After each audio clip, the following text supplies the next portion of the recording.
Hello and welcome. Imagine waking one morning in the eternal night of the Underdark to discover that the foundation of your entire civilization has vanished without warning. The goddess who has defined every aspect of your society for thousands of years, who grants the magic that maintains your power structure, who answers the prayers that guide your decisions, suddenly stops responding. No explanation, no warning, no divine message to cushion the blow. Simply silence, absolute and terrifying, stretching across every Drow city from Menzoberranzan to the most distant settlements carved into the living rock of the world below. This is what happened on the 28th day of Alesia's in the year 1372 Dale Reckoning, when Lolth, the Spider Queen, the Demon Queen of Spiders, ceased all communication with her followers and began what would be known as the Silence of Lolth. You are a priestess of Lolth in one of the great Drow cities, and you wake on this morning expecting to perform your daily rituals as you have done for decades. You kneel before your altar, speak the familiar prayers, reach out with your consciousness to touch the divine presence that has always answered your call. But this morning, there is nothing. Where once you felt the Spider Queen's power flowing through you like dark wine through your veins, now there is only emptiness. A void so completed feels like losing one of your senses. You try again, certain you must have made some error in the ritual, some mistake in the prayer formula. Still nothing. The silence is not merely an absence of sound, it is an absence of presence, the feeling of reaching out and finding that the entity who has always been there has simply disappeared. The panic sets in slowly at first, because surely this must be temporary. Surely this is some test or lesson that Lolth is teaching you personally. Perhaps you have displeased her in some way. Perhaps this is punishment for some transgression you cannot recall. You examine your recent actions with desperate scrutiny, searching for the offense that might have warranted this withdrawal of divine favor. But as the hours pass and you venture into the temple complex, you begin to see other priestesses emerging from their chambers with expressions that mirror your own growing terror. They too have found silence where once there was divine communion. They too cannot access the spells that should flow to them through their goddess's blessing. The mistress of Tinolith in Menzoberranzan, a priestess named Quenthel Beener of the powerful First House, calls an emergency council of the temple's high priestesses. She stands before them, her famous scourge with its 5 living serpent heads coiled at her side, and speaks the words that everyone has been thinking, but none have dared voice. Lolth has stopped granting spells to any of her priestesses, not just in Menzoberranzan, reports suggest, but everywhere. Every Drow city, every temple, every priestess from the highest matron mother to the lowest novice, all find themselves cut off from the source of their magical power. The theological implications of this silence are staggering and immediate. Drow society is a theocracy built entirely on the foundation of Lolth's favor, expressed through her priestesses. The matriarchs who rule the great noble houses derive their authority not merely from political power or military might, but from their status as Lolth's chosen servants, women who can channel divine magic and claim to speak with the Spider Queen's voice. When that connection severs, the entire structure of Drow civilization begins to crack. If Lolth is not answering prayers, if she is not granting spells, then how can any priestess claim to hold her favor? How can any matron mother justify her rule as divinely ordained? You watch as the social order that has seemed eternal and unshakable begins to destabilize with shocking speed. In Menzoberranzan, the greatest and oldest of the Drow cities, whispers spread through the streets within days of the silence's beginning. Some Drow suggest that Lolth has abandoned them entirely, that the Spider Queen has grown tired of her children and cast them aside as one might discard a broken tool. Others propose that this is the ultimate test, that Lolth is watching to see how her followers respond when stripped of direct divine support. Still others, particularly among the male Drow who have always chafed under the matriarchal system, begin to speak more openly about alternative deities who might welcome their worship. The loss of clerical magic creates immediate practical problems beyond the philosophical crisis. Healing magic, which Drow have relied upon for centuries, suddenly becomes unavailable through divine channels. Priestesses who could previously cure wounds with a prayer and a touch now find themselves helpless before injuries and illnesses. The divination spells that matrons used to uncover plots and maintain control over their houses no longer function.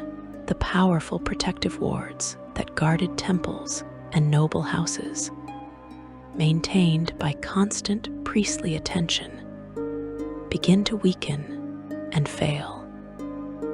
In the temple complex of Aractinolith, where young Drow females are trained in the arts of divine magic and prepared for service to the Spider Queen, the silence creates an educational crisis of unprecedented scope. How do you teach priestcraft when the priestesses themselves cannot demonstrate the powers they are meant to pass on?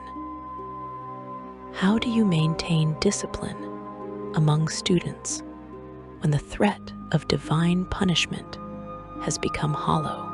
The instructors continue their lessons as best they can, focusing on theology and ritual and the political aspects of the priesthood.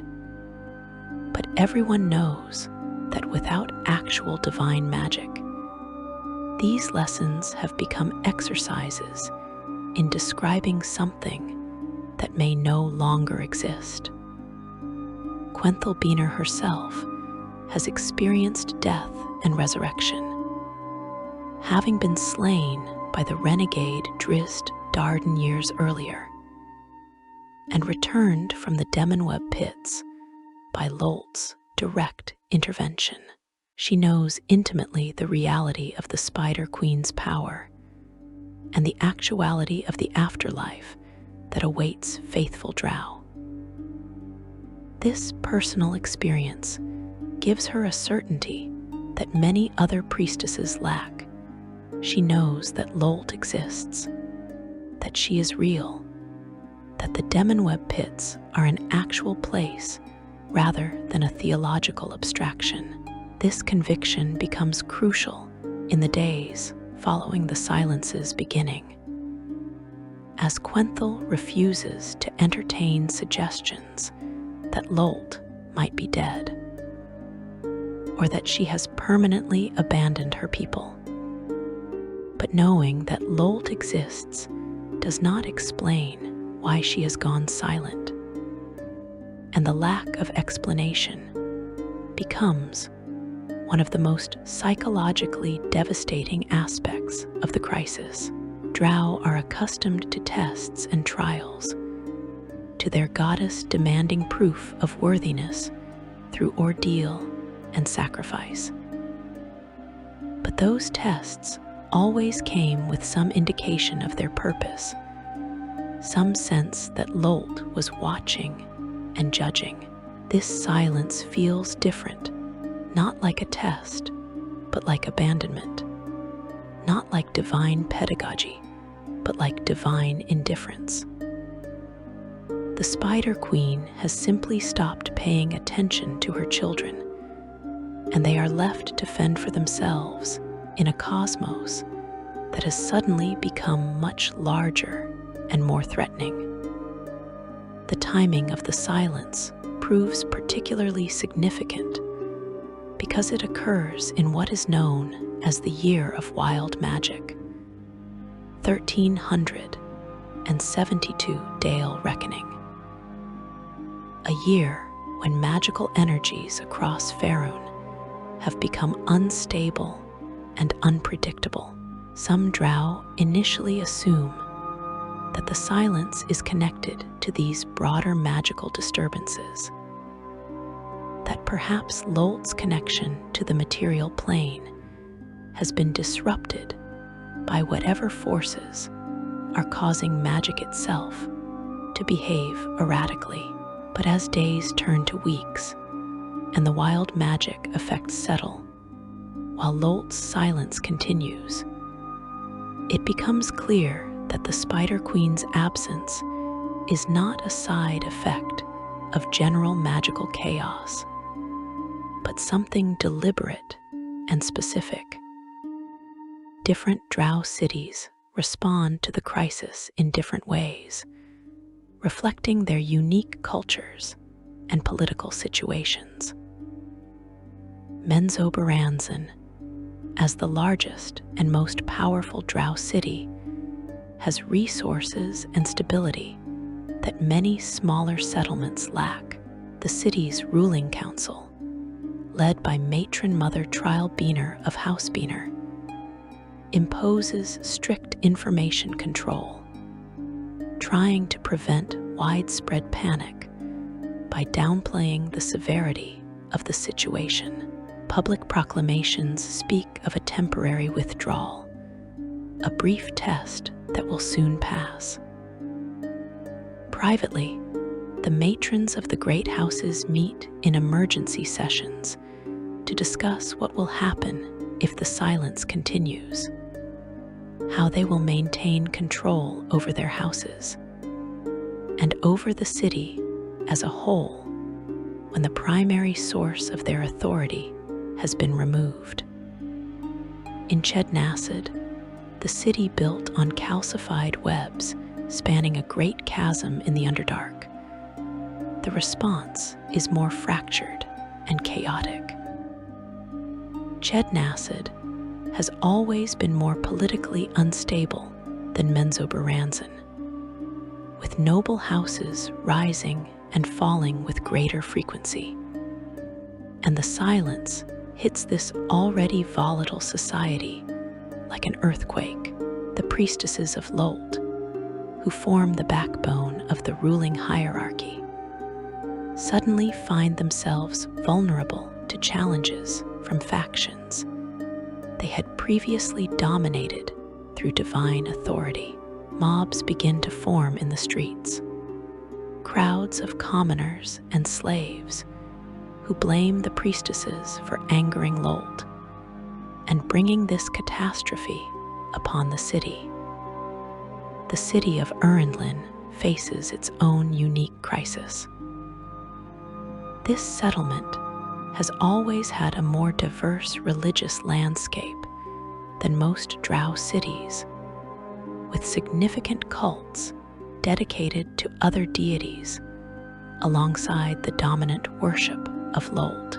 When the Spider Queen goes silent, these alternative faiths suddenly gain converts at an unprecedented rate.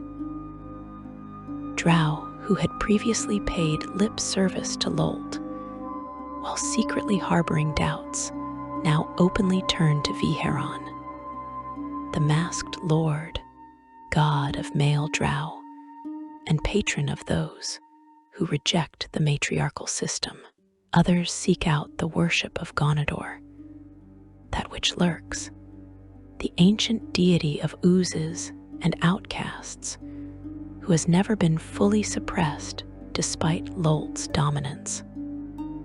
You personally witness the breakdown of social norms that had seemed unbreakable just weeks earlier. Male Drow, who have spent their entire lives in subordinate positions, begin to assert themselves with new boldness. In some houses, males organize and demand greater autonomy, arguing that if Lolth has abandoned the priestesses, then the matriarchal system has lost its divine justification. Some of these uprisings are crushed with brutal efficiency by houses that retain sufficient military power to enforce order without divine magic. Others succeed, particularly in houses where the matrons relied heavily on clerical spells rather than secular power to maintain control. The slave populations in Drow cities, which include captured humans, Duergar, and members of other races, sense the weakness in their masters and begin planning rebellions. In normal times, such uprisings would be detected through divination magic and crushed before they could fully form. But with priestesses unable to cast their spells, the normal intelligence-gathering apparatus of Drow society breaks down. Slaves can plot in relative safety, knowing that their thoughts cannot be magically overheard, that their plans cannot be revealed through communion with Lolth. The economic consequences of the silence ripple through Drow society in unexpected ways. Merchants who specialized in providing components for divine spells find their businesses suddenly worthless. Crafters who created holy symbols and religious artifacts watch their customer base evaporate. Conversely, those who deal in arcane magic and alchemical solutions, fields traditionally dominated by male Drow, experience a sudden surge in demand. Wizards, who have always held secondary status compared to priestesses in most Drow cities, abruptly find themselves in positions of unprecedented importance as the only remaining source of reliable magical power. As the first month of the silence passes, a grim realization settles over Drow society. This situation may not resolve quickly. The Spider Queen's absence has lasted longer than any previous withdrawal documented in Drow history. Some priestesses begin to experiment with desperate measures, attempting to force contact through increasingly extreme rituals. Blood sacrifices intensify, with some temples slaughtering dozens of slaves in elaborate ceremonies designed to attract Lolth's attention. Spider veneration reaches fanatical heights as priestesses seek any sign, any omen that might indicate the Spider Queen's will or intentions. You participate in some of these rituals yourself, driven by a mixture of genuine faith and practical desperation. You know that if Lolth does not return soon, your position and perhaps your life will be forfeit.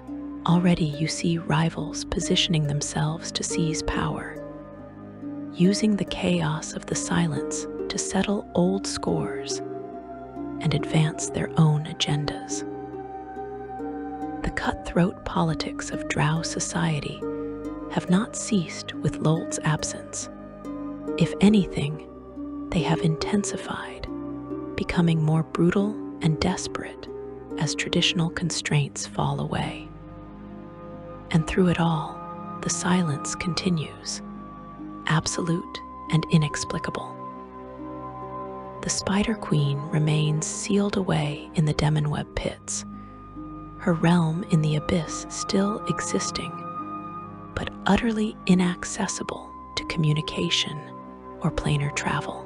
Whatever Lolth is doing, whatever transformation or crisis or plot she is pursuing, she does it without informing her followers, without preparing them for her absence, without any apparent concern for the chaos her silence is creating across every Drow city in Faerun. The test, if test it is, has begun, and none of you know the rules or the goal or the price of failure. Section 2. The collapse of divine order. The loss of clerical magic creates a vacuum that fundamentally destabilizes every aspect of Drow civilization. You watch as the carefully maintained hierarchies that have structured your society for millennia begin to crumble, revealing the brittle foundation upon which they were built. The priestesses who commanded absolute authority through their connection to Lolth now find themselves reduced to political functionaries without divine sanction. The matriarchs who ruled through a combination of temporal power and spiritual legitimacy discover that when the spiritual element vanishes, temporal power alone proves insufficient to maintain order. In Menzoberranzan, the initial response from the ruling council focuses on maintaining the appearance of normalcy while privately scrambling to adapt to the crisis. Matron Mother Trilbeaner, who leads the first house and thus effectively controls the city, issues proclamations emphasizing continuity and stability.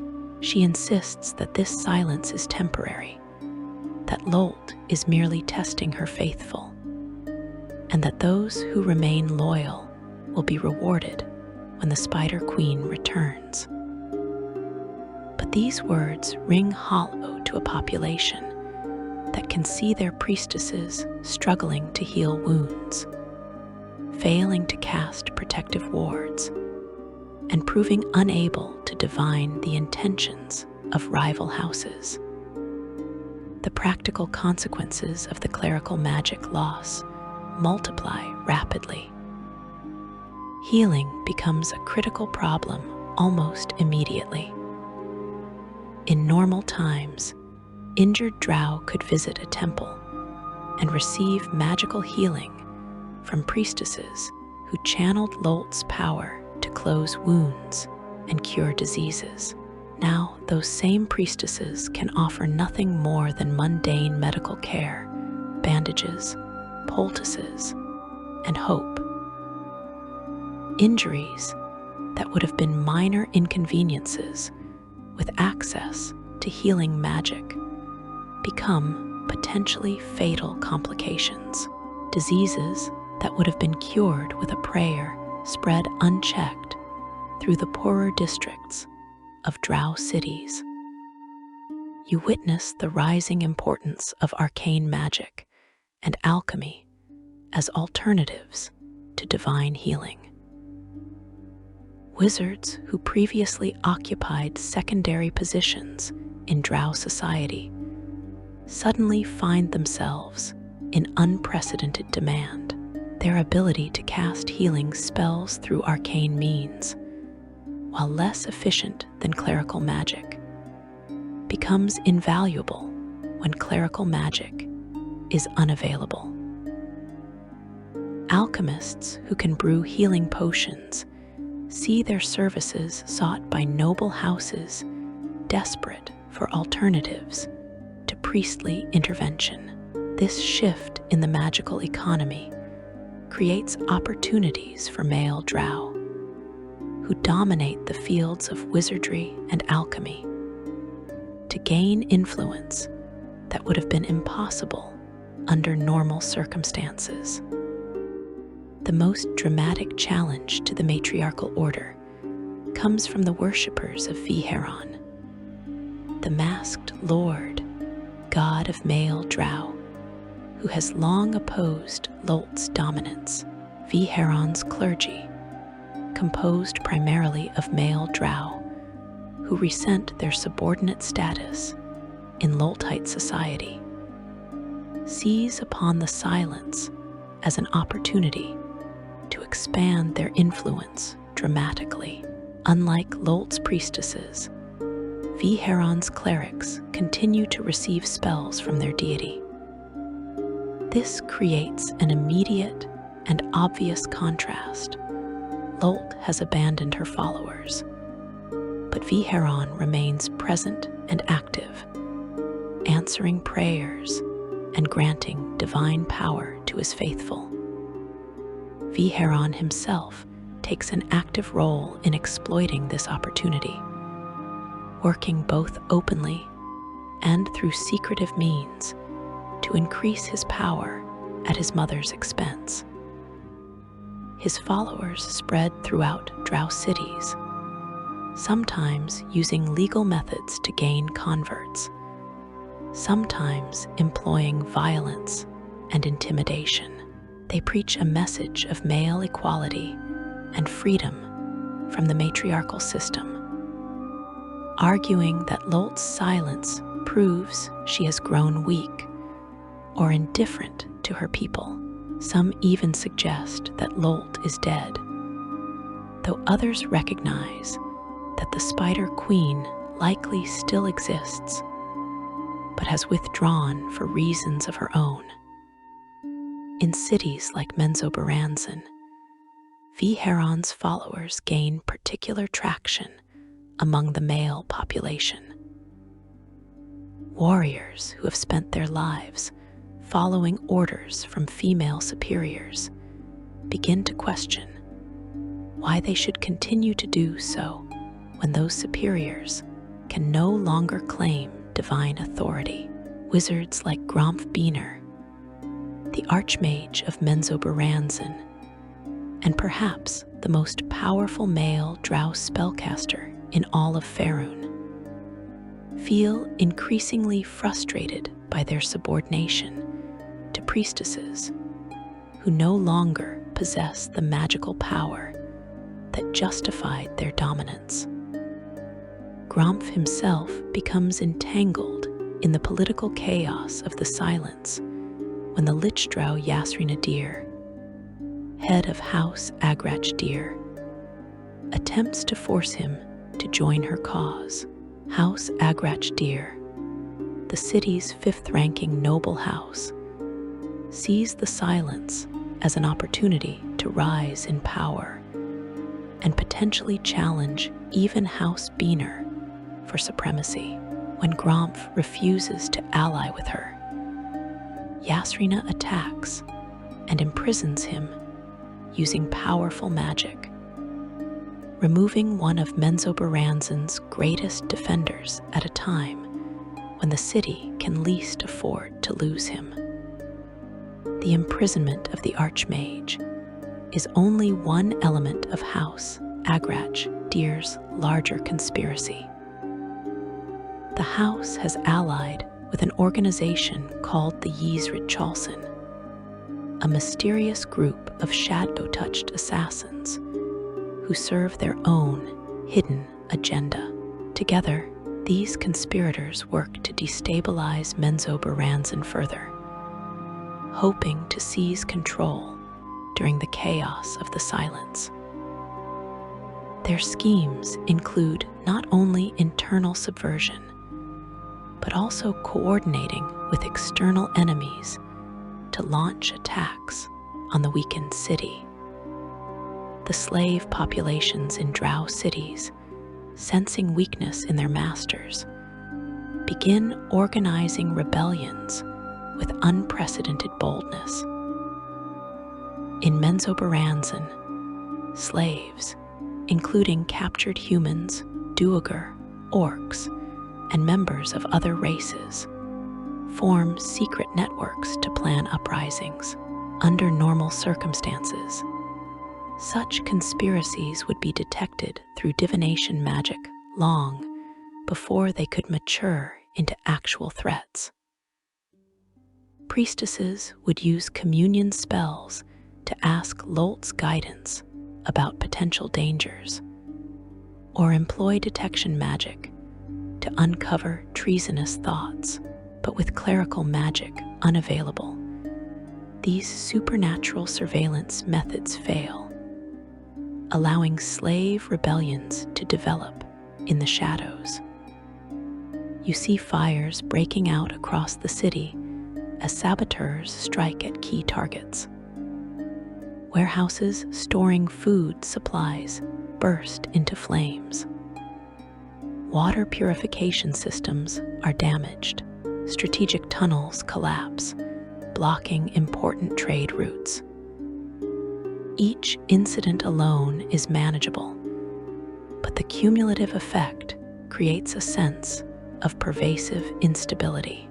The authorities struggle to respond effectively because they lack the magical resources they would normally employ: divination to identify culprits, magical transportation to respond quickly to emergencies, divine intervention to prevent disasters before they occur.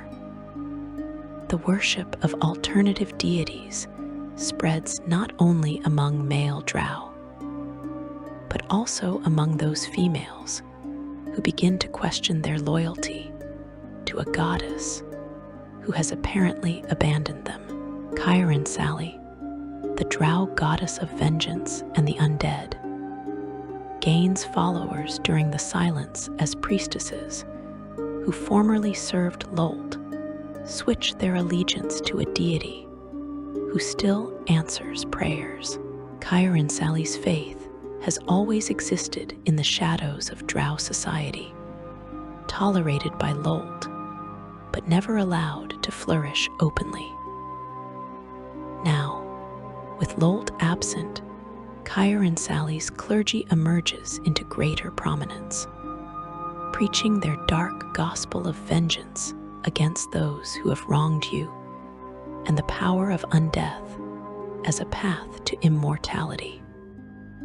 Other Drow turn to Gonador, that which lurks, an ancient deity of oozes and aberrations who predates even Lolth's corruption of the Dark Elves. Gonador has always maintained a presence in Drow cities, particularly among the most desperate and outcast members of society. During the Silence, his worship expands as Drow seek any source of divine power that remains accessible. Gonador's priests, who practice their faith in hidden grottos and secret chambers, find themselves suddenly in demand, offering magical services to those who would have scorned them under normal circumstances. Even Selvatarm, Lolth's grandson and champion, finds his position complicated by the Silence. Selvatarm is a god of warfare and slaughter, bound by magical compulsion to to serve his grandmother despite hating her with every fiber of his being. During the silence, Selvatarm protects Lolth as she undergoes her transformation in the Demonweb pits, standing guard against those who would destroy her in her vulnerable state. Yet some Drow begin worshipping him independently rather than as a subordinate deity under Lolth's authority, hoping to gain martial prowess and battle fury from a source that still grants spells. The Dreegloths, those horrible half-demons spawn of Drow priestesses and Glabrezu demons, face a crisis of their own during the silence. These creatures have always served Lolth and her priestesses as powerful warriors and guardians, but with their divine patroness silent, some Dreegloths begin converting to Viharions' worship, drawn by the masked lord's promises of freedom from subservience. Selvatarm attempts to claim some of these converting Dreegloths, intending to deliver them to Lolth when she awakens as a demonstration of his loyalty, though his actions are complicated by his father Viharon's interference. In Menzoberranzan, the external threats materialize in addition to internal chaos. King Horger Steelshadow of Gracklestug leads a Duergar army from that grey dwarf stronghold toward the Drow city, sensing an opportunity to strike at their ancient enemies while they are weakened. The Duergar bring with them Tanaruks, half-demon orcs created through dark rituals, and other monstrous allies. Menzoberranzan's defenders, already strained by internal conspiracies and slave rebellions, now must face a full-scale invasion from a determined external foe. Trilbeaner responds to the Duergar threat by dispatching the army of the Black Spider to intercept the invaders at a location called the Pillars of Woe. This military response represents a calculated gamble. If Menzoberranzan's forces can defeat the Duergar in open battle, it will demonstrate that the city remains strong despite losing divine magic. But if they fail, the defeat could trigger a complete collapse of Drow power in the region. The battle, when it comes on the 15th day of Uctor in 1372 Dale Reckoning, proves to be brutal and costly. The Duergar ambush the Drow forces, and many warriors fall before Menzoberranzan's superior training and equipment finally prevail. You observe that the silence affects different segments of Drow society in varying ways. The noble houses, with their accumulated wealth and secular power, weather the crisis better than common Drow, who relied more directly on temple services. The great matrons maintain their authority through force of arms and political acumen, even when they can no longer claim divine sanction for their rule. But the lower-ranking priestesses, those who lacked significant temporal power and based their entire status on their clerical abilities, find themselves suddenly irrelevant, their authority evaporating with their magic.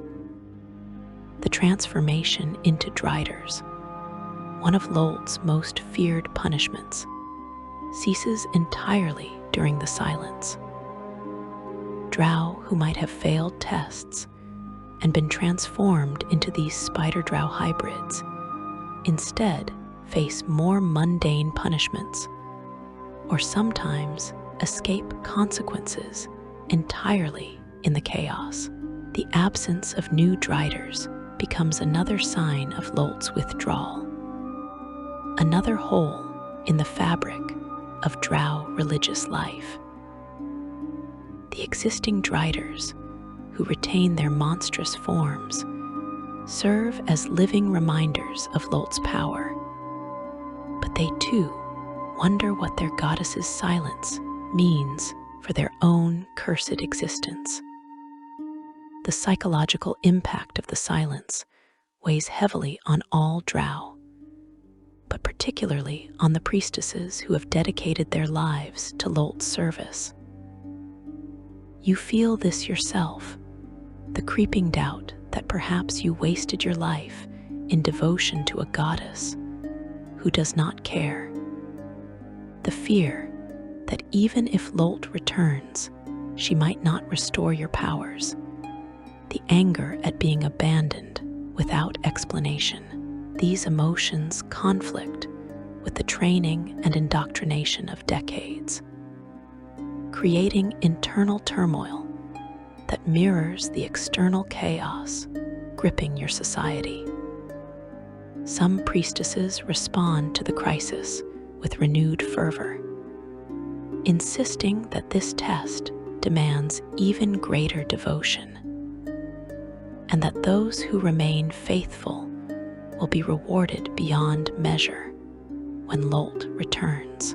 Others grow cynical, recognizing that their former certainties were built on foundations less solid than they believed. Still, others quietly prepare exit strategies, cultivating relationships with followers of other deities, or developing secular skills that might sustain them if the silence proves permanent. The diversity of responses reflects the reality that faith, even in a society as regimented as that of the Drow, remains ultimately personal and variable.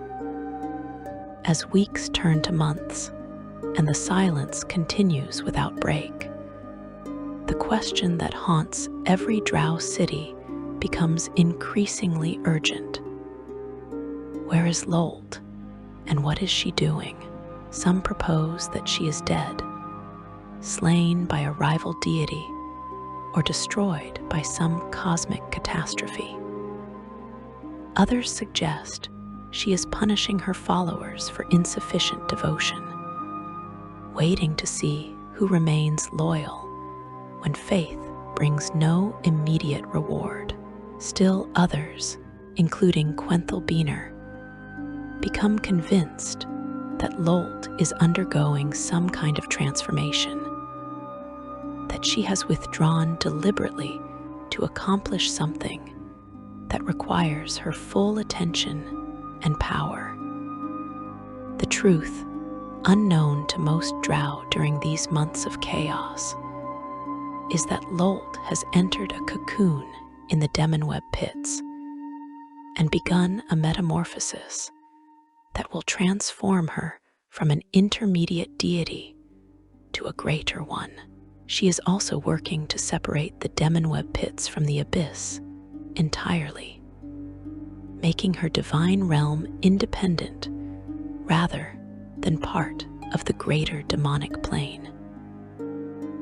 These ambitious goals require her to focus all her power inward, leaving nothing to spare for answering prayers or granting spells to her mortal followers. Selvatarm stands guard over her cocoon, protecting his grandmother from those who would destroy her in this vulnerable state, though he hates her and would prefer to see her dead. But you and your fellow Drow know none of this. You struggle through the days and weeks of silence, watching your civilization strain under pressures it was never designed to withstand, wondering whether the Spider Queen will ever return, or whether this abandonment marks the beginning of a new era where Drow must find their own way without divine guidance. The uncertainty is perhaps worse than the loss of magic itself, for uncertainty breeds fear, and fear in Drow society quickly transforms into violence and chaos. Section 3. Cities in Flames. The destruction of Ched Nasad on the third day of Uchter in 1300 and 72 Dale Reckoning represents the most catastrophic single event of the Silence, a demonstration of how quickly Drow civilization can collapse when the divine framework supporting it vanishes. You hear the news within days, carried by refugees who managed to escape the city's fall, and by scouts from Menzoberranzan who were monitoring the situation in that rival settlement. The city of Shimmering Webs, one of the oldest and most beautiful Drow cities in the Underdark, no longer exists. What remains is a smoking ruin at the bottom of a chasm, thousands of Drow dead, and a stark warning to every other city about what can happen when social order completely breaks down. Ched Nasad was always a city built on fragile foundations, both literally and metaphorically.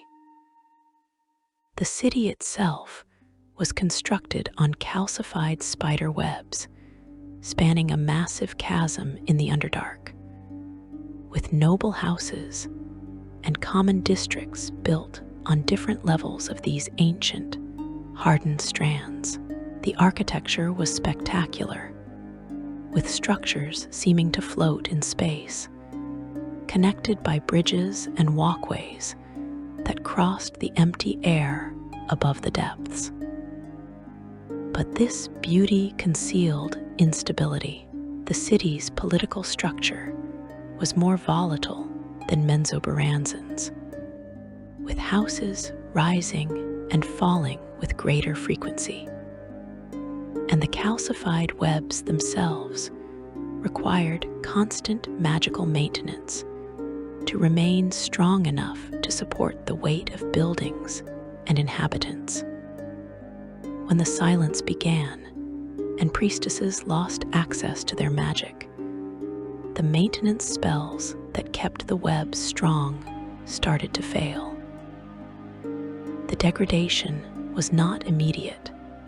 Calcified web is remarkably durable even without magical reinforcement. But cracks began to appear, and sections that had been weakened by age or combat started to show concerning signs of stress. The priestesses tried to compensate using arcane magic and alchemical treatments. But these alternatives proved less effective than the divine reinforcement they replaced. The physical foundation of the city was weakening at the same moment its social foundation collapsed. The social chaos in Ched Nasad during the Silence exceeded even the turmoil in other Drow cities. Mobs formed in the streets, composed of common Drow who blamed the priestesses for angering Lolth and bringing this catastrophe upon everyone. These crowds attacked temples, destroyed shrines, and in some cases murdered priestesses who ventured into public areas without heavy guard protection.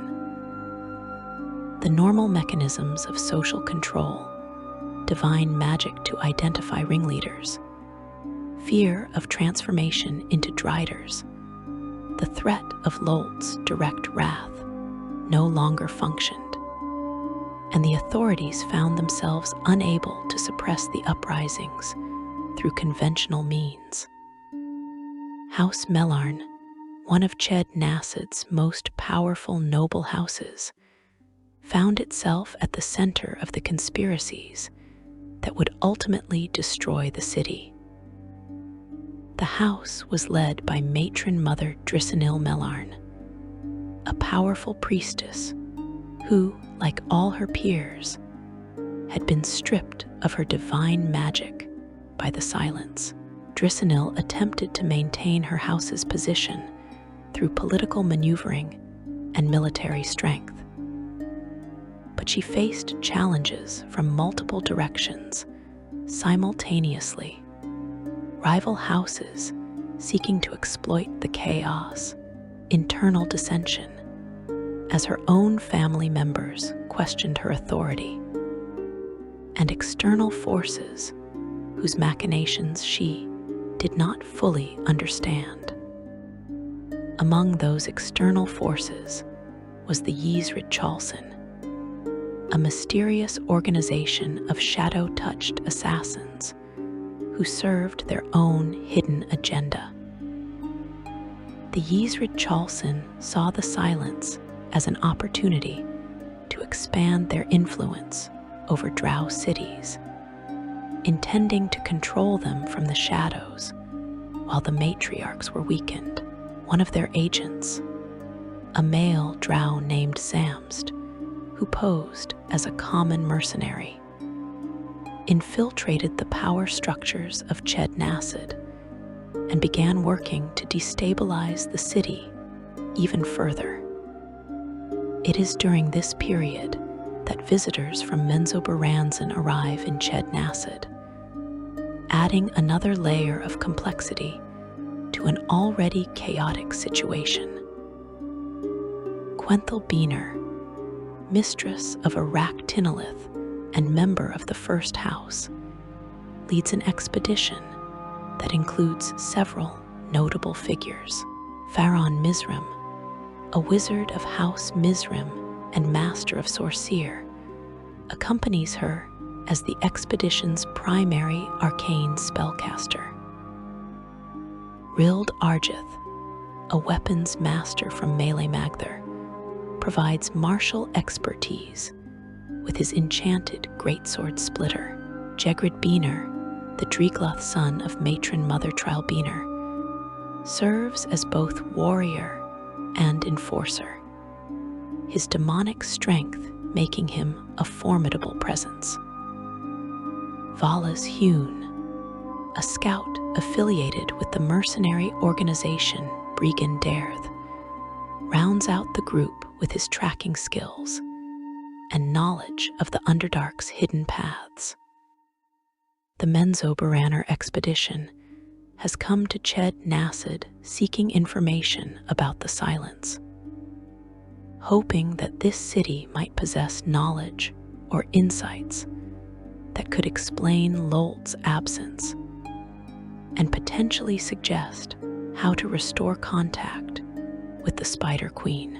But they arrive at a terrible moment when the city is already teetering on the edge of complete collapse. The streets are dangerous, with fighting breaking out regularly between rival factions. The slave population is in open revolt in several districts, and the structural integrity of the calcified webs continues to deteriorate, creating a physical danger that compounds the social chaos. The group makes contact with House Mellarn, and specifically with Halistra Mellarn, the first daughter of the house and a priestess who, like all her sisters in faith, has been cut off from Lolth's power.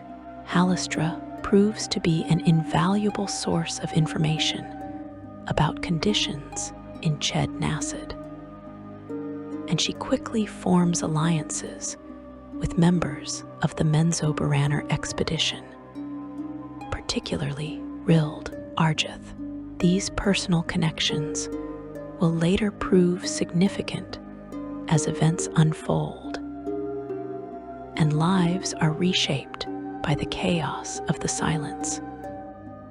But while the Menzoberranzan are conducting their investigation, Zamst and the Ysrid Chalson are implementing their plan to take control of the city.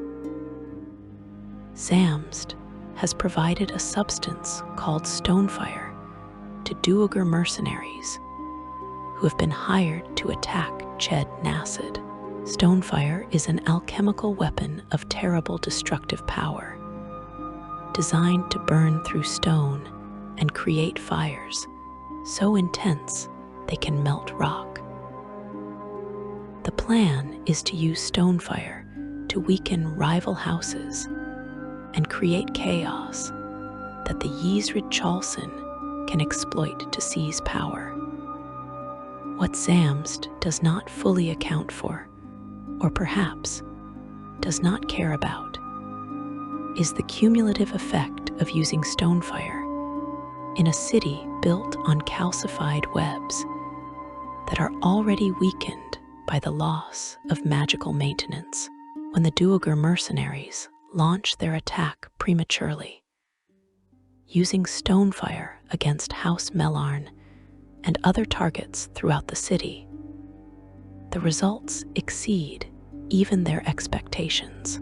The stonefire does not simply destroy individual houses. It ignites fires that spread through the calcified webs themselves, weakening structures that were already compromised.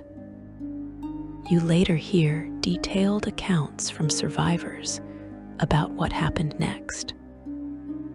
House Mellarn, built on one of the upper levels of the city, was the first major structure to fall. The stonefire consumed the house's foundation, and the entire complex buildings, courtyards, defensive walls collapsed into the chasm below. But it did not fall into empty space. It crashed into the level beneath it, destroying those structures and weakening that layer of web.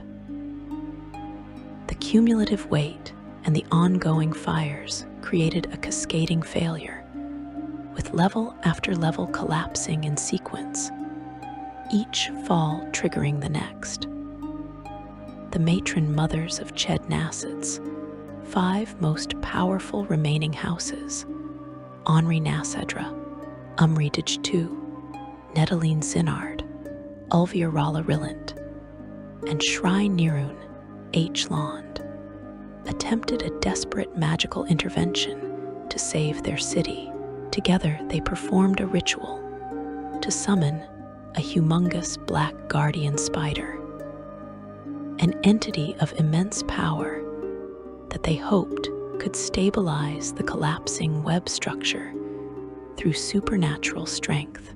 But even this massive creature could not halt the destruction once it had begun. The fires were too intense, the structural damage too extensive, and without access to Lolth's divine magic, the priestesses lacked the power to reinforce the webs quickly enough to prevent further collapse. The Menzoberranner expedition barely escapes with their lives, fleeing through tunnels and passages as the city literally falls apart around them. Halistra Mellarn accompanies them, having lost everything in the destruction: her house, her family, her position, her entire world reduced to rubble and fire in a matter of hours. Also escaping with them is Danafi Yontir, Halistra's battle captive, a Drow woman bound to Halistra through magical compulsion, but harboring her own ambitions and resentments. The relationships between these individuals will become increasingly important as the search for Lolth continues, though none of them can know this as they flee the dying city. The final toll of Ched Nassid's destruction is staggering. Thousands of Drow die in the collapse and the fires that follow. The entire central core of the city is destroyed, reduced to a heap of broken stone and calcified web fragments at the bottom of the chasm. What remains are only portions of the outer areas, sections connected to the chasm walls that managed to stay anchored even as the center fell. These remnants become home to the few survivors who did not or could not flee, Drow who live in the ruins of their former glory. In the aftermath of Ched Nasset's fall, the Yizrid Chalson moves to take control of the ruins as they had planned, though they inherit a far more devastated prize than they anticipated. Patron Father Moskyle, called the Shadow Worm, directs the organization's efforts to rebuild portions of the city and gradually merge the area with the plane of shadow, creating a settlement that exists partially in both the material Underdark and the realm of shadows. But this rebuilding proceeds slowly, and the new Ched Nasset bears little resemblance to the glorious city of shimmering webs that existed before the Silence. Back in Menzoberranzan, news of Ched Nasset's destruction sends shockwaves through the city's power structure. If a Drow city as old and established as Ched Nasset can fall so completely in a matter of hours, what prevents the same fate from befalling Menzoberranzan? The matron mothers of the great houses convene emergency councils to discuss what additional measures can be taken to prevent similar catastrophes. They increase patrols in critical areas, station guards at key structural points, and implement new surveillance systems to detect sabotage or rebellion before it can reach critical mass. But preventing physical collapse is only part of the challenge. The social fabric of Menzoberranzan continues to fray under the stress of the Silence. The conspiracy involving House Agrach Dir grows more complex and dangerous. Gromf Beener remains imprisoned by the Lichdrow Yasrina Dir, his considerable power kept out of play at a time when Menzoberranzan desperately needs its archmage. The city faces ongoing threats from Duergar forces in the region, from internal slave rebellions, and from ambitious houses seeking to exploit the chaos for their own advantage. The city of Urindlin faces its own crisis during the Silence, though it avoids the catastrophic fate that befell Ched Nasset. Urindlin's more diverse religious landscape actually provides some insulation from the worst effects of losing Lolth's favor, as followers of other deities can still access divine magic and provide some of the services that Lolthite priestesses formerly monopolized. But this diversity also creates conflict, as different religious factions compete for dominance in the power vacuum created by the weakened Lolthite hierarchy. Merimidra, another significant Drow city, struggles with the Silence while also dealing with other threats specific to its location and history. The city has long had problems with shadow-tainted areas and incursions from creatures of darkness. Without the full strength of Lolth's priestesses to maintain wards and protective barriers, these threats intensify, making life in Merimidra increasingly dangerous, even beyond the general chaos afflicting all Drow settlements. you personally witness how the destruction of Ched Nasid changes the atmosphere in Menzoberranzan. Where before there was uncertainty and fear, now there is something approaching panic among those who understand the implications. If Lolth does not return soon, if the silence continues for months or years longer, how many more cities will fall? How long can any Drow settlement maintain order without the divine framework that has supported their civilization for millennia? These questions haunt every priestess, every matron mother, every Drow who has benefited from the system that the silence is dismantling. It is in this context of crisis and desperation that Quenthel Beaner's expedition takes on even greater urgency. The group that escaped Ched Nasid must now find answers to explain the silence, and, if possible, find a way to restore Lolth's connection to her followers. The fate of Drow civilization may depend on their success.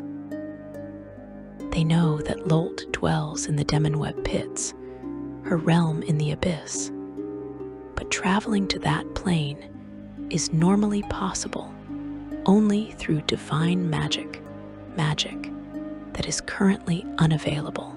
They will need to find alternative means to reach the Spider Queen's domain, a challenge that will require all their combined skills and more than a little luck. As autumn turns to winter in the surface world, though seasons mean little in the timeless darkness of the Underdark, the silence continues without break. 3 months have passed since Lolth stopped answering prayers. Ched Nasid lies in ruins. Menzoberranzan fights to maintain order against both internal and external threats.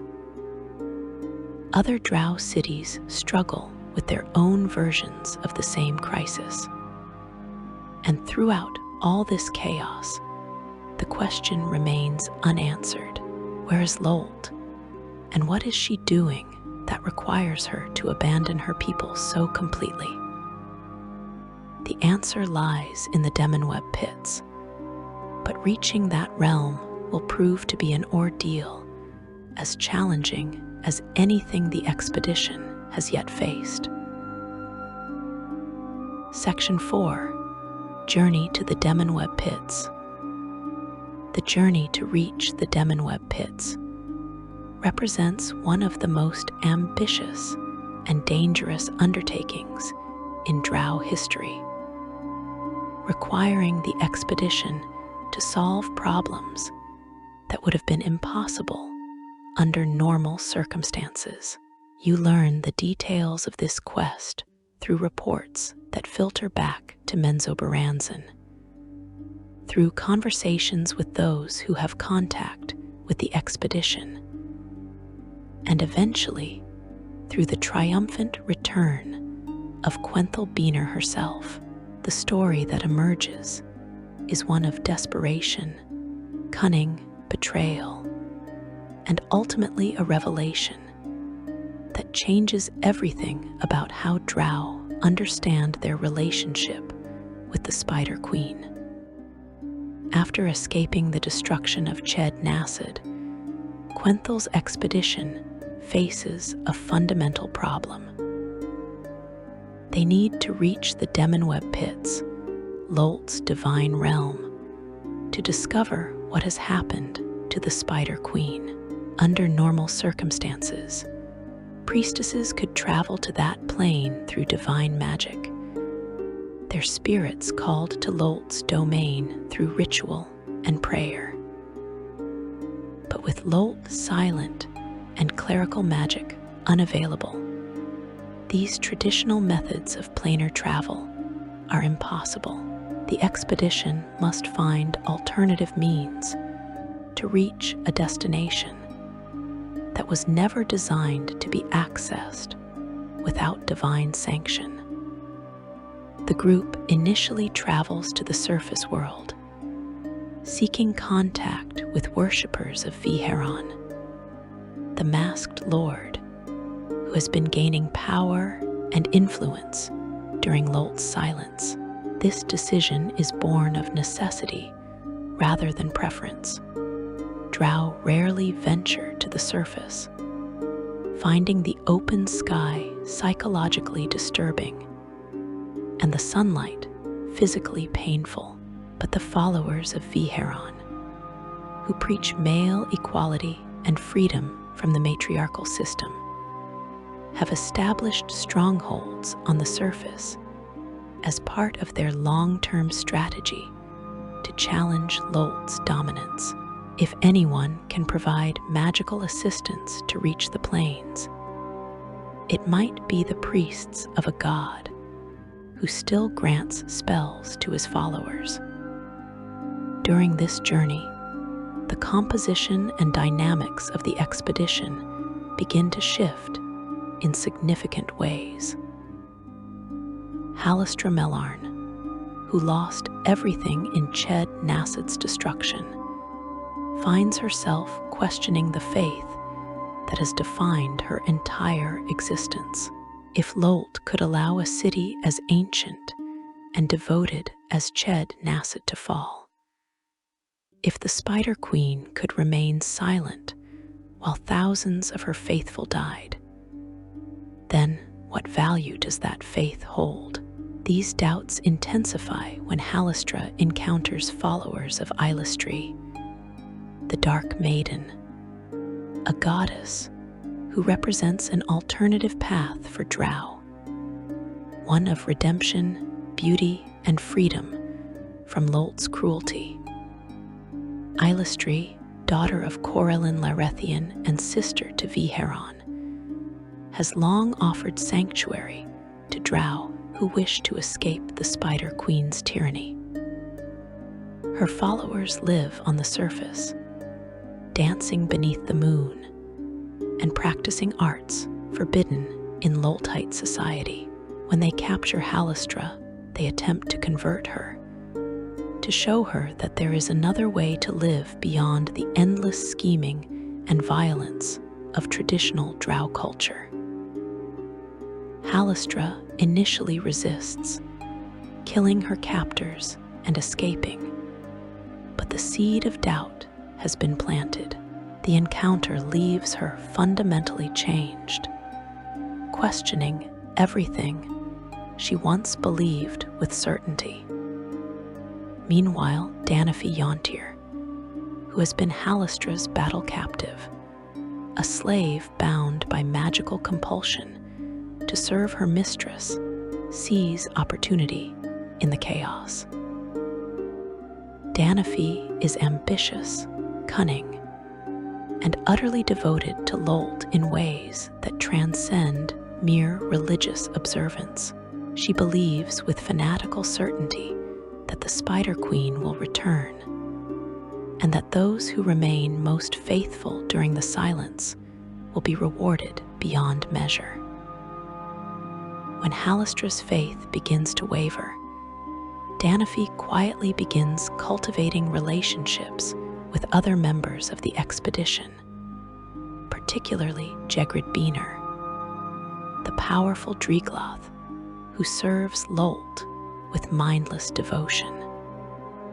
The expedition eventually makes contact with a high priest of Viheron, who agrees to help them reach the Demonweb pits after they pass certain tests, proving their worthiness.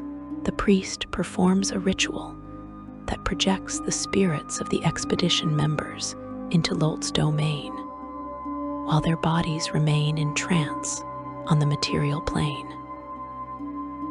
This form of planar travel is risky and limited.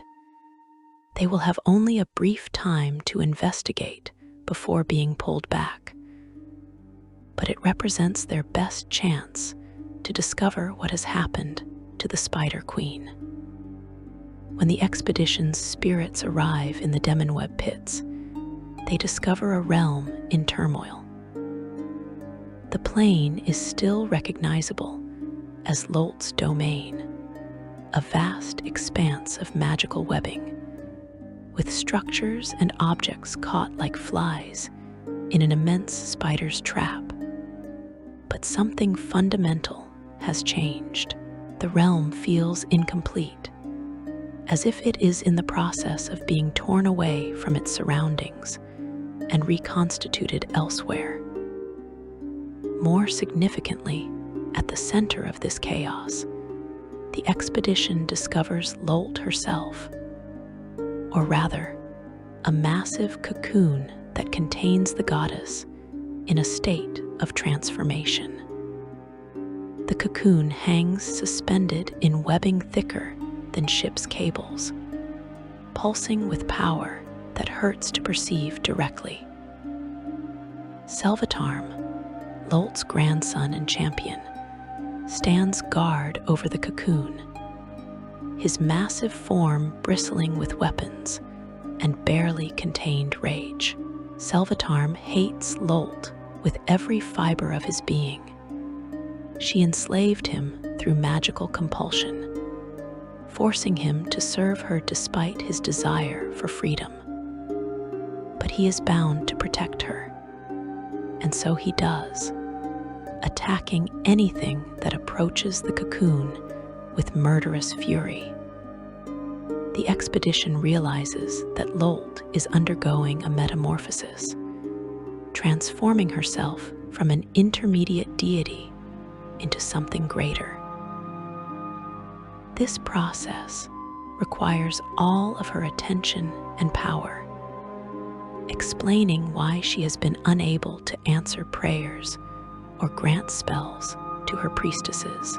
She has essentially placed herself in a vulnerable state, gambling that her followers will survive without her long enough for her to complete the transformation.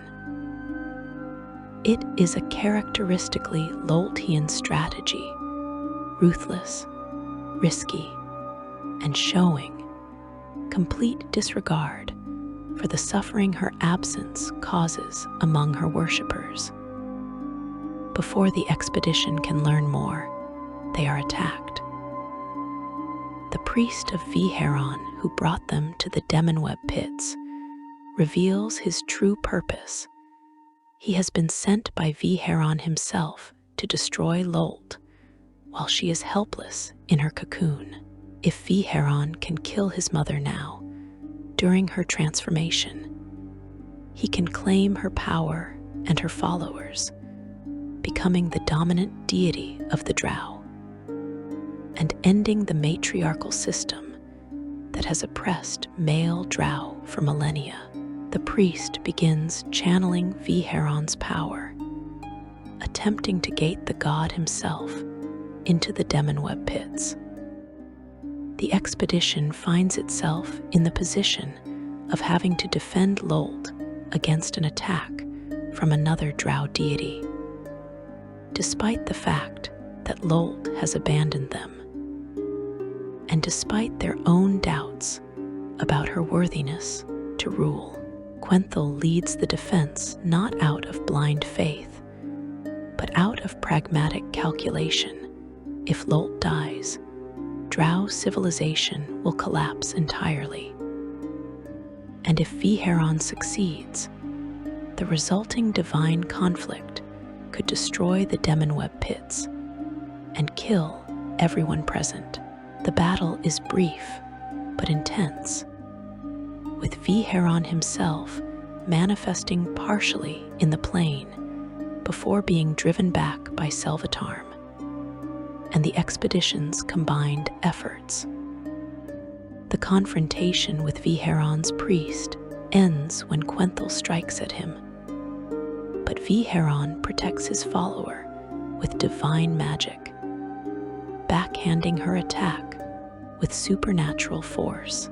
The priest escapes, but his attempt to kill Lolth has failed. The expedition is pulled back to their bodies before they can investigate further. Their time in the Demonweb pits expired, but they have learned the crucial truth. Lolth is not dead, not gone, but transforming. This knowledge changes everything. Back in the material world, the expedition must now find a way to physically travel to the Demonweb pits, rather than merely projecting their spirits.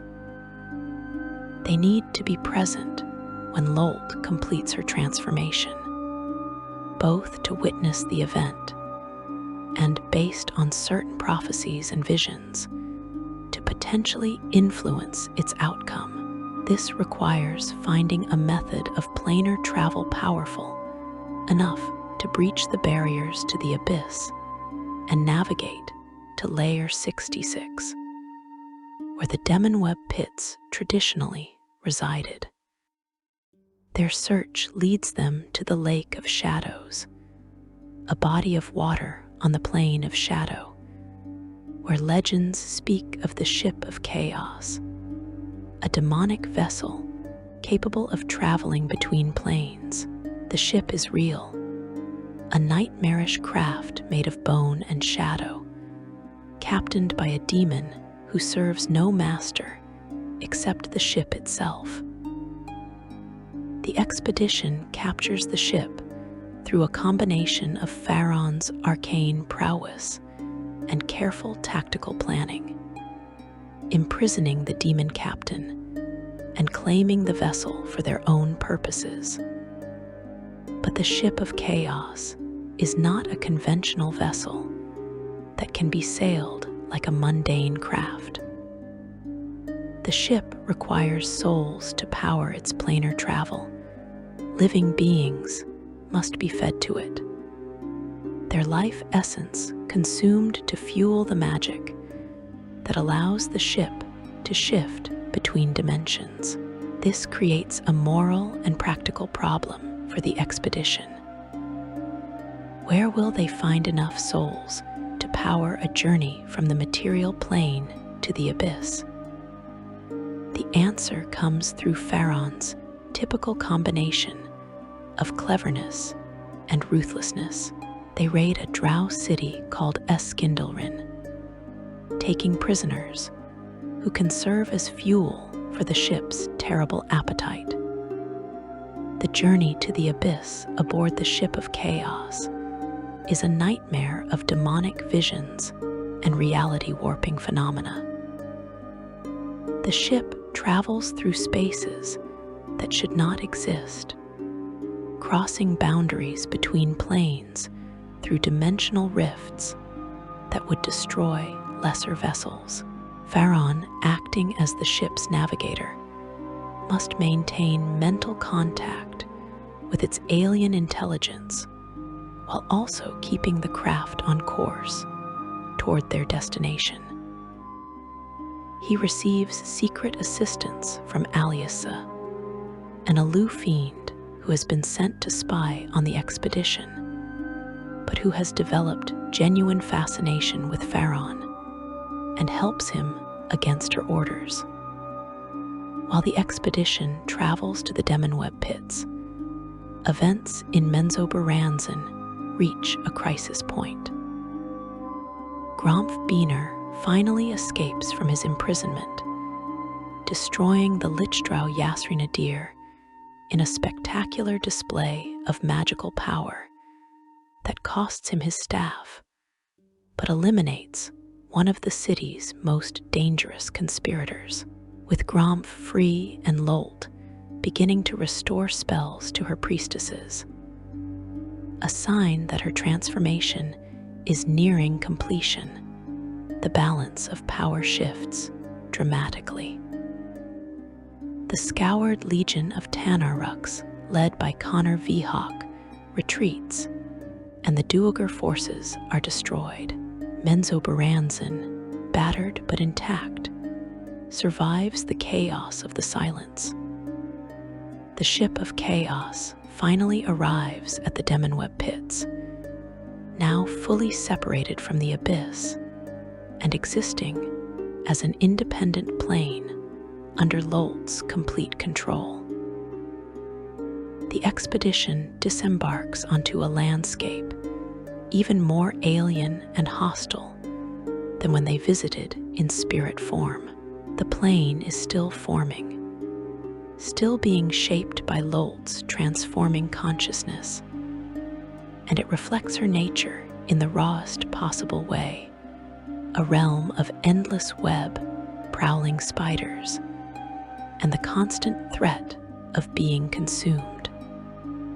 To reach Lolth's tabernacle, where the final stage of her transformation is taking place, the expedition must pass through the pass of the Soul Reaver, a spiritual trial that tests the faith and worthiness of those who attempt it.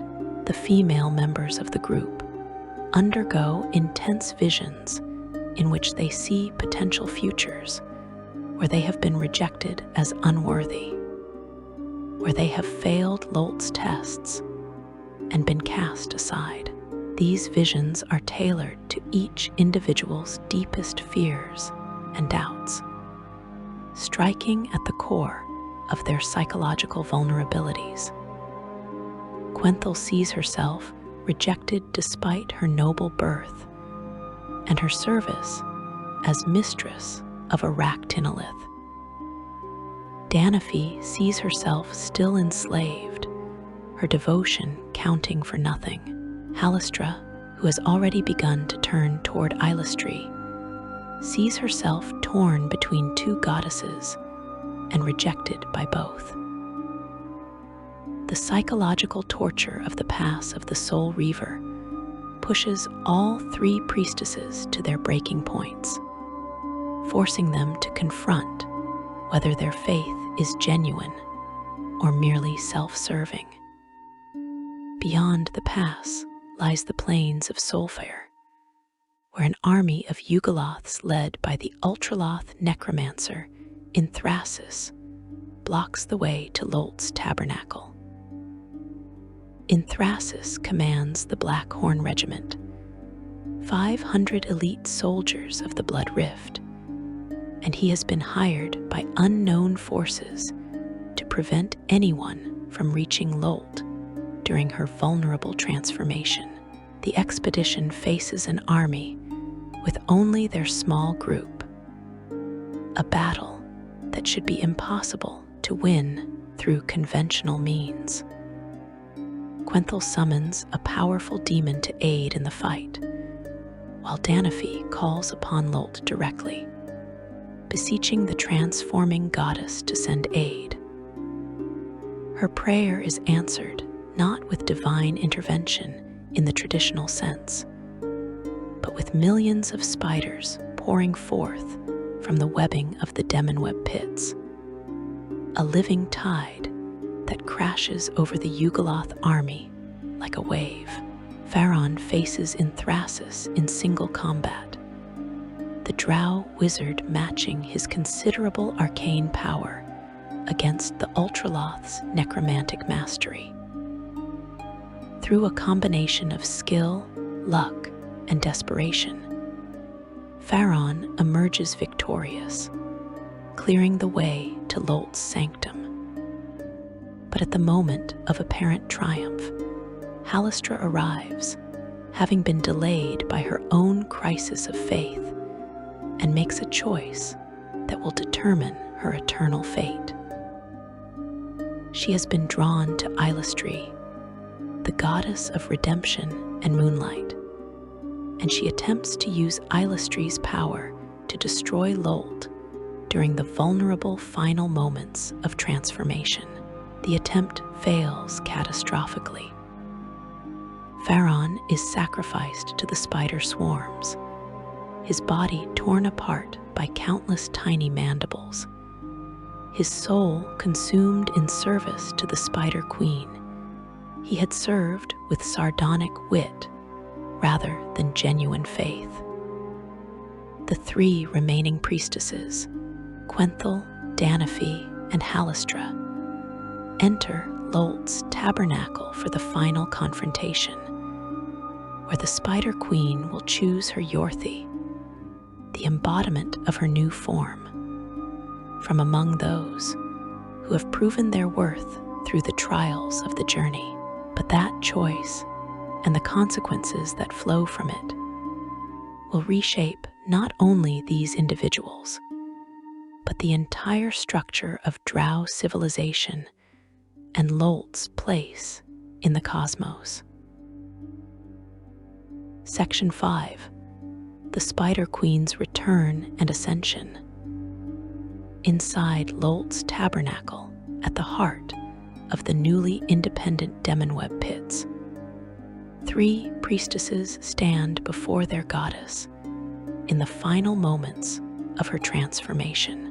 You learn of this scene through the accounts that eventually spread throughout Drow society, through the visions granted to priestesses as divine magic returns, and through the testimony of Quenthel Biener herself when she returns to Menzoberranzan, bearing both triumph and bitter knowledge of what was sacrificed to achieve it. The moment that unfolds in that sanctum will determine not only the fate of these 3 individuals, but the future course of Drow civilization for generations to come. Quenthel Biener stands as the representative of tradition and noble authority, daughter of the first house, mistress of Aractinolith, a priestess who has served Lolth faithfully for decades, and even returned from death by the Spider Queen's direct intervention. Danafi Yontir, formerly a battle captive and slave, represents unwavering devotion, uncompromised by doubt or political calculation. Her faith in Lolth, absolute even through the darkest days of the silence. Halistra Mellarn, survivor of Ched Nassid's destruction, stands as the embodiment of doubt itself, torn between her old allegiance to Lolth and her growing attraction to Eilistrie's promise of redemption. Lolth emerges from her cocoon transformed, ascending from intermediate deity to greater deity, a level of divine power achieved by only the most formidable entities in the cosmos. The Demonweb pits, previously the 66th layer of the abyss, has been severed from that plane entirely through Lolth's will and power, becoming an independent realm answering only to the Spider Queen. This represents an unprecedented achievement in divine politics. Lolth has freed herself from even the theoretical constraints of the abyss, establishing a domain that exists outside the traditional planar hierarchy. But the transformation is not yet complete. Lolth requires a mortal vessel to anchor her new divine form, a chosen individual who will merge with the goddess and become part of her eternal essence. This is the purpose of the Yorthi, the word meaning both chosen and sacrifice in the ancient Drow tongue. The 3 priestesses who have survived the journey to reach this moment represent different aspects of Drow nature, and Lolth's choice between them will signal what qualities she values most in her followers. Halistra makes her move first, producing the Crescent Blade, a holy weapon of Eilistrie that she acquired during her time with the Dark Maiden's followers. She attempts to strike at Lolth to destroy the Spider Queen and end the cycle of cruelty and suffering that defines Drow existence. It is a desperate gambit born of conflicted faith, an attempt to save her people by killing their goddess. The attack fails catastrophically. Lolth, now at the height of her power, easily deflects the strike and seizes Halistra in her web. The punishment Lolth inflicts upon Halistra for this betrayal is worse than death, worse even than transformation into a Drider. The Spider Queen reshapes Halistra into a demonic servant called the Lady Penitent, a creature that retains her consciousness and memories, but is bound absolutely to Lolth's will. As the Lady Penitent, Halistra will hunt down surface-dwelling Drow who worship Eilistri or other deities, killing them in Lolth's name, while suffering psychologically with every death she causes. She remembers her time as a follower of Eilistri, remembers the hope of redemption she briefly held, and is forced to destroy that hope in others. With Halistra dealt with, the choice narrows to two, Quenthel and Danafi. Quenthel represents the establishment, the power structure that has maintained Drow civilization for millennia. She is noble-born, politically connected, experienced in leadership, and her selection would reinforce the existing hierarchies. Danafi represents pure faith divorced from political considerations, devotion that persisted even when she had every reason to abandon Lolth, loyalty that transcended her status as a slave and battle captive. Lolth chooses Danafi. The Spider Queen values the absolute faith of the former slave over the calculated loyalty of the noble priestess. Danafi is absorbed into Lolth's form, merging with the goddess to become part of her divine essence, the Yorthi completing the transformation that the silence made possible.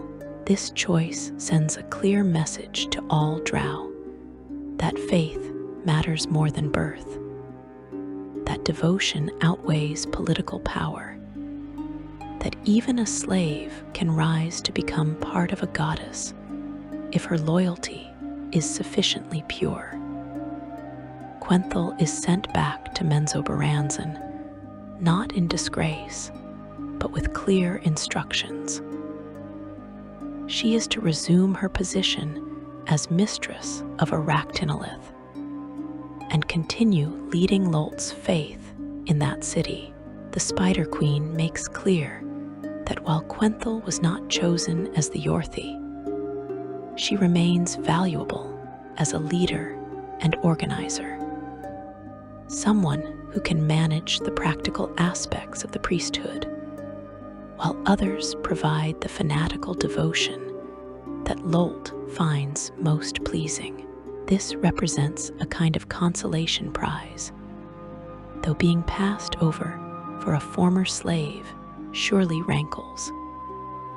On the 28th day of Ches in the year 1373 Dale Reckoning, exactly 7 months after the silence began, Lolth's voice returns to her priestesses across Faerun. Prayers are answered once again. Spells flow freely from the Spider Queen to her faithful. The divine connection that had been severed is restored, stronger than before, reflecting Lolth's increased power as a greater deity. The relief among Drow priestesses is palpable.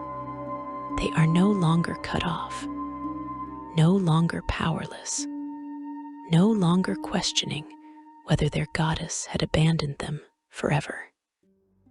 But the Drow civilization that emerges from the silence is fundamentally changed from what existed before.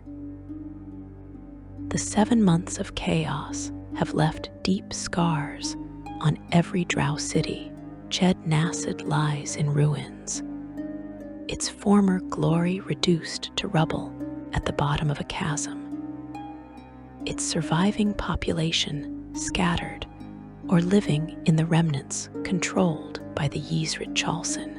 Menzoberranzan survived, but was diminished, its slave population depleted by rebellions, its economy disrupted by the chaos, its military strength reduced by battles against Duergar invaders and internal conspiracies.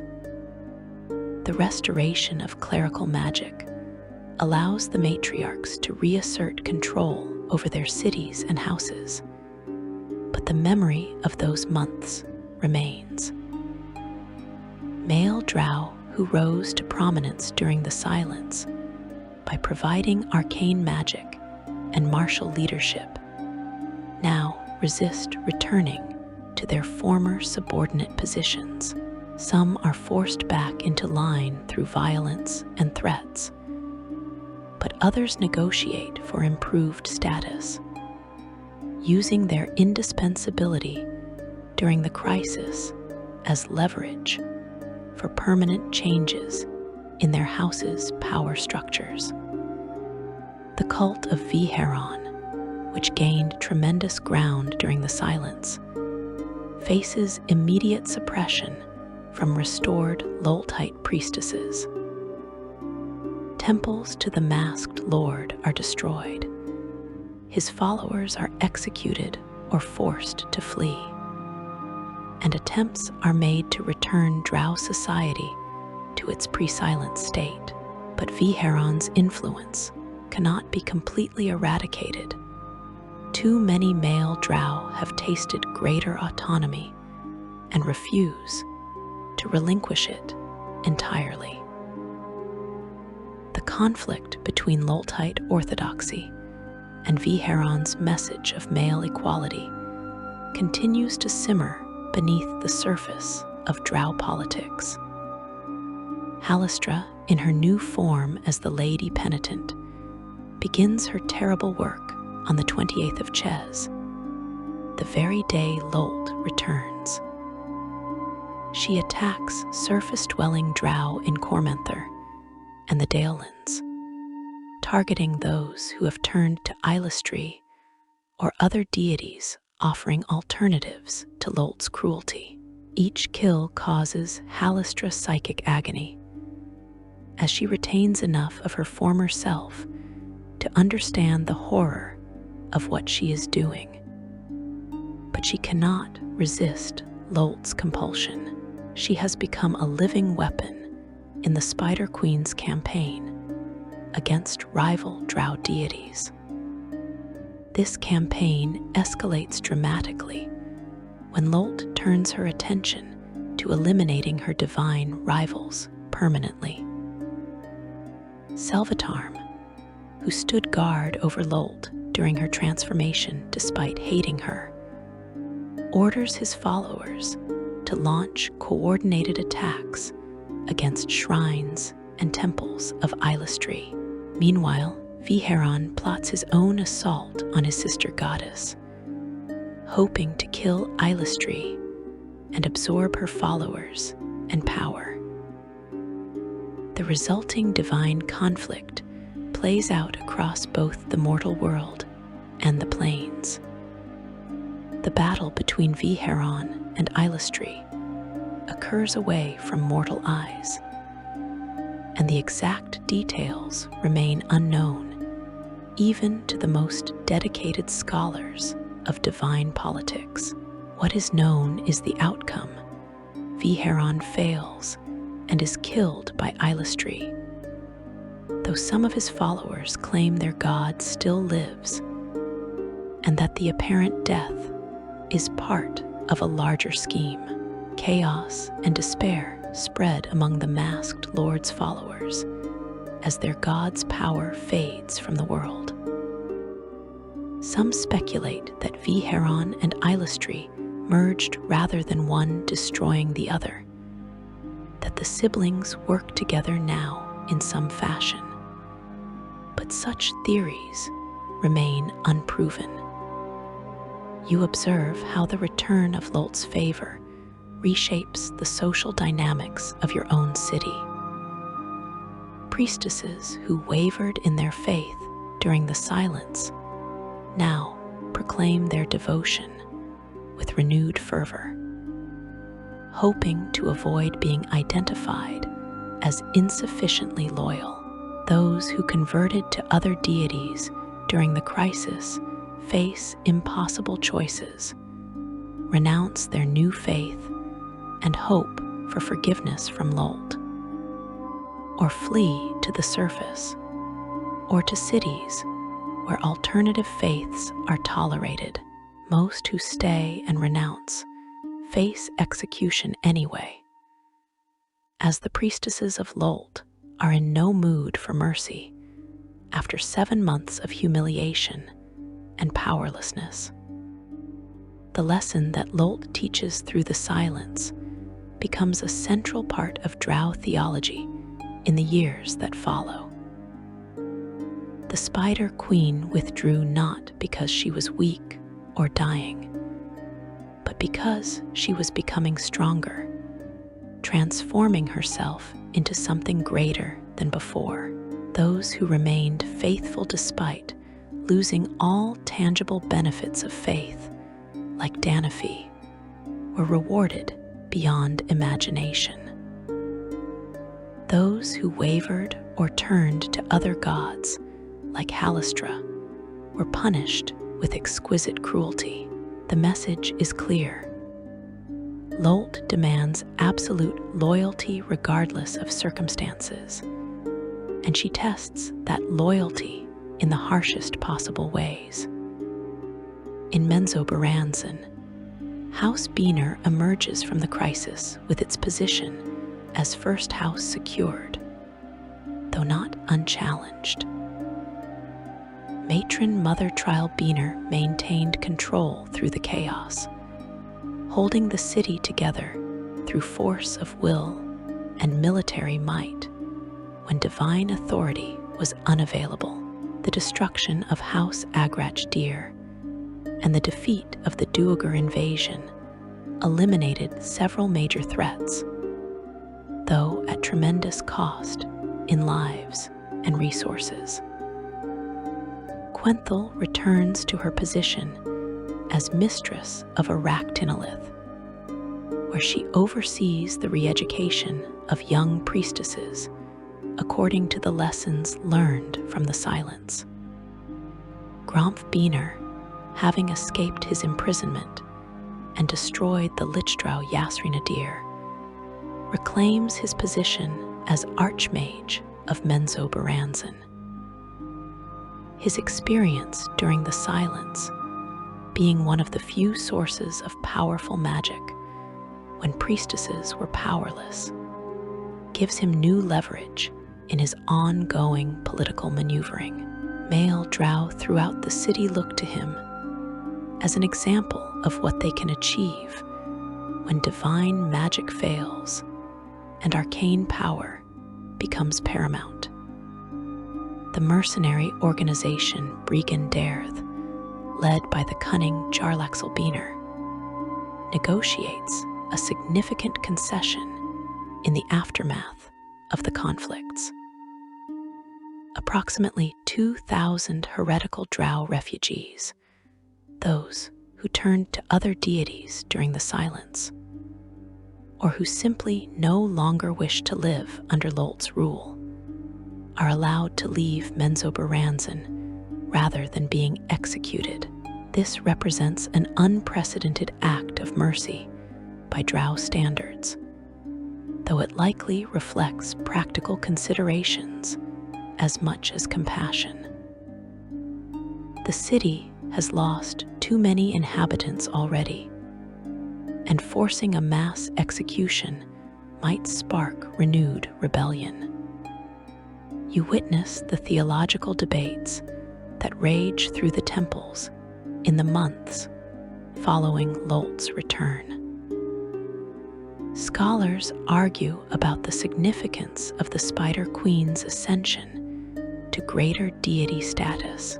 Some suggest that she is now powerful enough to challenge even Corellin Larethian, the elven deity who originally cast down Ereshni and transformed her into Lolth. Others propose that her increased power will allow her to expand Drow influence throughout the Underdark and potentially onto the surface world.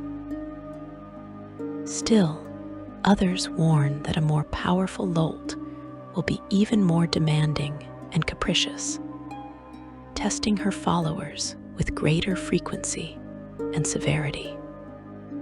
The independence of the Demonweb pits from the abyss carries significant theological implications.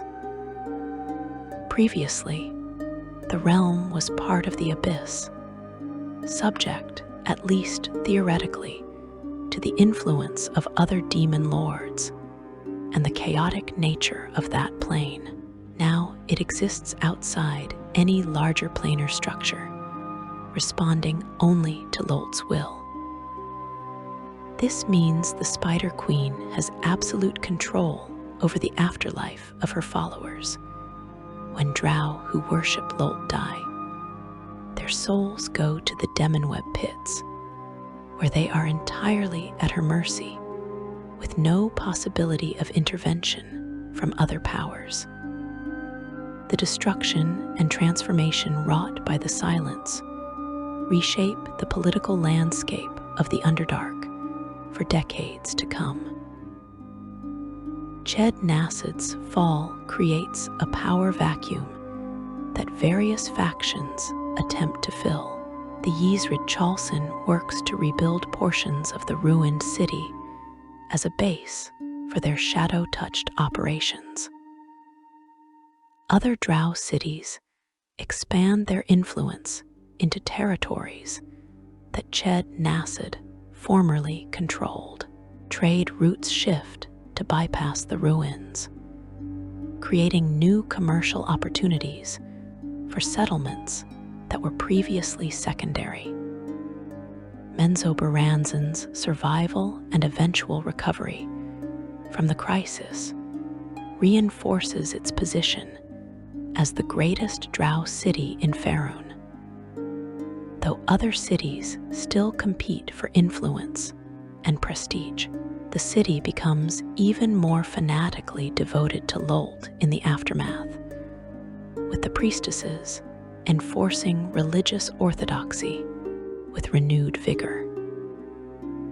The worship of other deities is suppressed more harshly than before, and even the possession of items or texts associated with alternative faiths can result in execution. You find yourself changed by the experience of living through the Silence, as are all who survived it. The 7 months of uncertainty, of watching social structures collapse, of seeing the seemingly eternal foundations of Drow civilization crack and crumble, these experiences cannot be forgotten. You know now what your society looks like without divine sanction, how quickly order can dissolve into chaos, how fragile the matriarchal system truly is beneath its veneer of divine mandate. But you also know that Lolth returned, that she emerged stronger than before, and that she punished those who betrayed her while rewarding those who remained faithful. This knowledge shapes how you and your fellow Drow approach faith in the years that follow. There is less room for casual observance, less tolerance for doubt or questioning.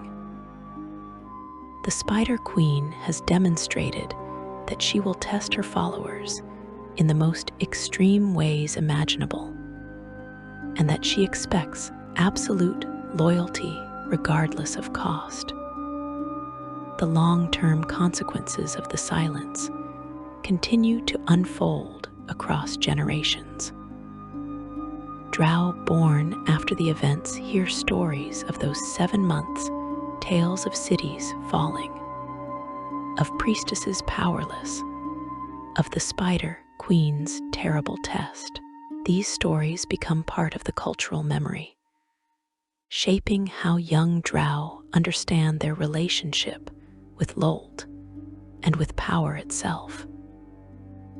The silence becomes a reference point, a standard against which future crises are measured, a reminder that even the most fundamental aspects of Drow existence can change without warning. Lolth herself emerges from the experience with enhanced power and an expanded following, having absorbed Danafi as her Yorthi and ascended to greater deity status. The Demonweb Pits exists as her independent realm, a plane where she exercises absolute control. Her priestesses are more fanatically devoted than before, having learned the price of wavering faith. Her enemies among the Drow deities have been defeated or driven into hiding. By every measure, the silence represents a triumph for the Spider Queen, purchased at the cost of thousands of Drow lives and the destruction of one of the oldest Drow cities.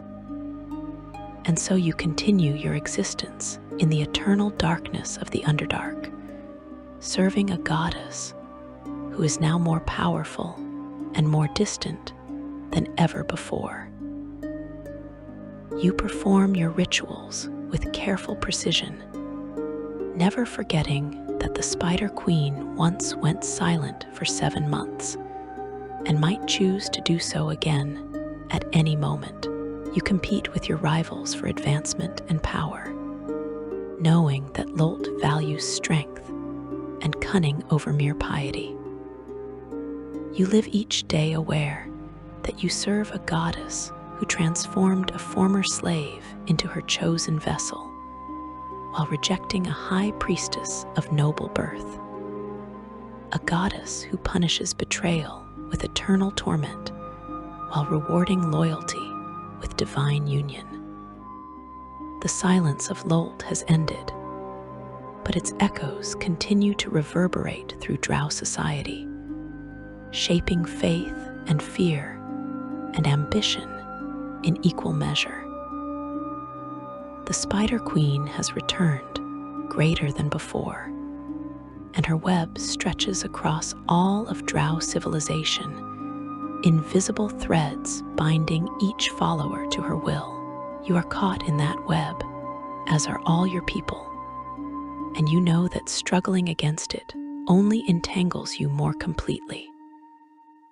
This is the lesson of the silence, that Lolth's power is absolute, that her tests can come without warning, and that those who survive them emerge transformed, just as she herself transformed during those 7 terrible months of darkness and doubt. Thank you so much for watching this deep exploration of one of the most traumatic and transformative periods in Drow history.